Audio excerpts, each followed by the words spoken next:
पहली रात ही मुझे एहसास हो गया, ये घर खाली नहीं है, क्योंकि अंधेरे में किसी ने मेरे बिल्कुल पास आकर मेरा नाम लिया। वह मकान एकांत प्रेमियों के लिए आदर्श था।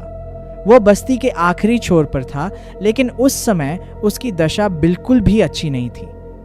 महीने भर से वह खाली पड़ा हुआ था। देखरेख के अभाव में उसके चारों ओर बेहिसाब घास तथा जंगली पौधे उग आए थे, जो मई तथा जून महीनों की तपिश में बुरी तरह से झुलस चुके थे। मकान के भीतर की हालत और भी बुरी थी।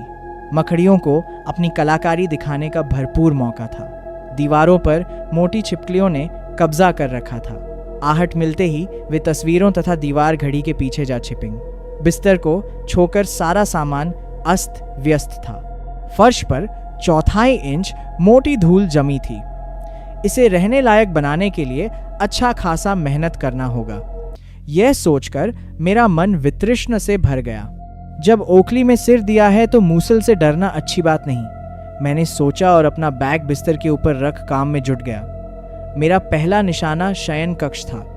आधे घंटे की मेहनत से वह आधा पौना साफ हुआ। इस समय इतना ही किया जा सकता था। आते समय मैंने चौक के पास एक हैंडपंप देखा था। हाथ मुंह धोने बाद मैं बाल्टी में पानी लेकर लौटा। मकान से थोड़ा आगे जंगल को छूकर गुजरने वाली पतली सी सड़क पर 17-18 साल की एक युवती खड़ी थी। उसका चेहरा इधर ही था। चांद की तरफ उसकी पीठ थी। फिर भी जो दिखा वह कम नहीं था। वह गोरी तथा छरहरे बदन वाली लड़की थी।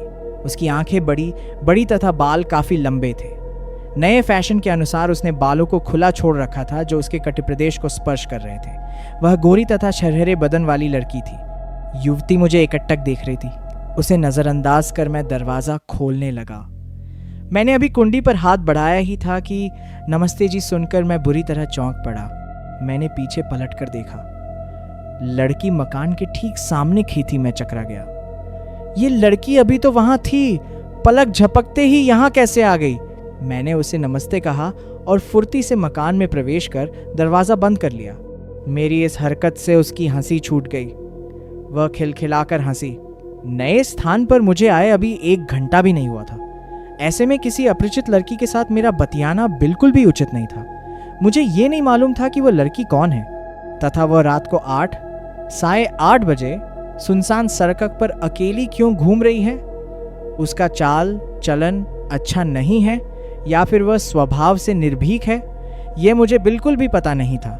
पहाड़ की तलहटी में जंगल के किनारे स्थित 2 बेडरूम वाला खूबसूरत मकान मेरे परम मित्र आलोक भानु का था। यह मकान सिंघारपुर नामक गांव के आखिरी सिरे पर जंगल के निकट स्थित है। सिंघारपुर से 2 मील की दूरी पर मनभौना में आलोक का ननिहाल है। उसके बड़े मामा कमलेश भानु ने प्रकृति के बीच रहने के लिए यह मकान बनवाया था। 1 साल पहले तक वे यहीं इसी मकान में रहते थे। हार्ट अटैक के बाद उन्हें पहले बिलासपुर के अस्पताल में, फिर पुश्तैनी गांव मनभौना ले जाया गया था। लगभग 1 माह पहले कमल भानु की मृत्यु हुई थी। आलोक से समय समय पर मेरी बातचीत हुआ करती थी।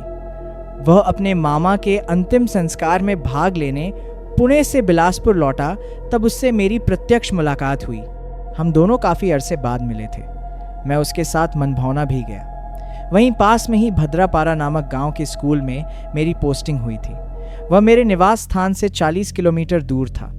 मैं घर से डेली अप डाउन करता था। इसमें बहुत सा समय आवाजाही में व्यर्थ नष्ट हो जाता था। इसीलिए मैं भद्रापारा या उसके आसपास रहने के लिए अच्छा सा ठिकाना ढूंढ रहा था। आलोक को जैसे ही यह ज्ञात हुआ, उसने मुझसे कहा, यार शोभित, मेरे बड़े मामा का मकान खाली पड़ा है। वह बस्ती से थोड़ा बाहर है, फिर भी मुझे विश्वास है कि वह तुम्हें पसंद आएगा। जब तक रहने के लिए कोई अच्छा इंतजाम ना हो, तुम वहां रह सकते हो। मेरे लिए ये नेकी और पूछ वाली बात थी। उसने मुझे उसी दिन मकान दिखा दिया। वह मुझे बहुत अच्छा लगा। हम लोग चाबी लेना भूल गए थे, अतः वह भीतर से कैसा है मैं ये नहीं देख पाया था। आलोक के छोटे मामा विमल भानु 58 साल के हंसमुख तथा मिलनसार व्यक्ति थे।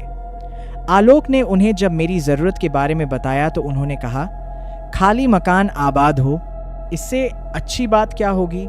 ये रहेंगे तो मकान की नियमित देखभाल तथा साफ सफाई भी होती रहेगी। व्यस्तता के बावजूद उन्होंने उसी समय मुझे मकान की चाबी दे दी। मेरी एक विकट समस्या चुटकी बजाते हल हो गई। मकान बड़ा था, अतः मैं वहाँ पत्नी तथा बच्चों के साथ रह सकता था। वहाँ से मेरा स्कूल भी निकट ही था। पैदल चलकर आधे घंटे में मैं वहाँ से पहुँच सकता था। वह जून महीने का आखिरी सप्ताह था। बस से उतरकर मैं सीधे मकान में गया था। टिफिन बॉक्स में पूरियां तथा सब्जी वगैरह थी। खा पीकर मैं बिस्तर पर जा लेटा। नया स्थान होने से आंखों से नींद गायब थी। बस्ती का आखिरी मकान वहां से 100-125 मीटर दूर था। पीछे सारंगपुर बस्ती थी। सामने छोटी सी खूबसूरत हरी भरी पहाड़ी थी। बाईं ओर खेत थे तथा दाईं ओर पतली सी सजक के पार जंगल था। यही सजक पहाड़ी का लंबा घेरा काटती हुई भद्रापारा, फिर उसके आगे मनभौना होती हुई मदनपुर तक गई है। बत्ती बंद करते ही चूहों की फौज सक्रिय हो गई। इस तरह जंगली कीड़े मकोड़ों के आवाजों के शोर में एक आवाज की ओर वृद्धि हो गई। वह रात साधारण नहीं थी। एकाएक मुझे किसी की पदचाप सुनाई दी। कोई इधर ही आ रहा था। मैं चौकन्ना हो गया। आगंतुक थोड़ा निकट आया तो मुझे छम छम की मध्यम आवाज सुनाई दी। यह पायल की आवाज थी। अच्छा, तो आने वाली कोई लड़की या औरत है, मैं सोचने लगा। तभी मैंने एक स्त्री को देखा जो मेरे सिरहाने में खड़ी थी। वह मुझे क्रोध भरी नजरों से घूर रही थी। मेरी घिग्गी बंध गई।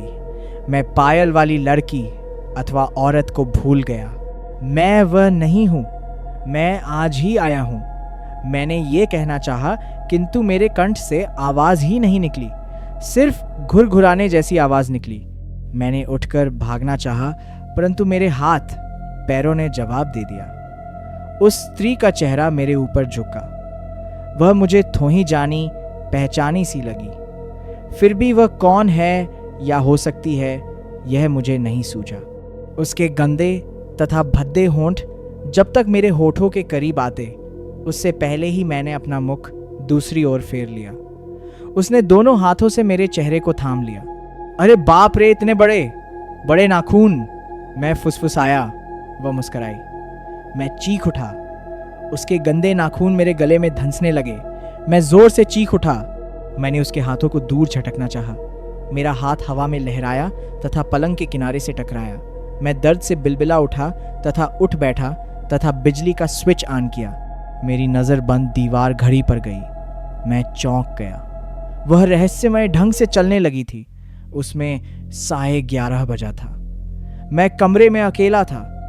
उस भयानक स्त्री का कहीं पता नहीं था। उसे धरती खा गई या फिर छत निगल गया। मेरे आश्चर्य का ठिकाना न रहा। मैंने जो देखा था वह सच था या फिर वह कोई सपना। मैं यही सोचता रहा। काफी देर तक सोचने के बाद मैं इस निष्कर्ष पर पहुंचा कि मैंने डरावना सपना देखा है। बस, इसमें कोई सच्चाई नहीं। मैं बिस्तर पर लेट गया तथा सोने का प्रयत्न करने लगा। तभी आगे क्या हुआ जानने के लिए कमेंट करो। पार्ट 2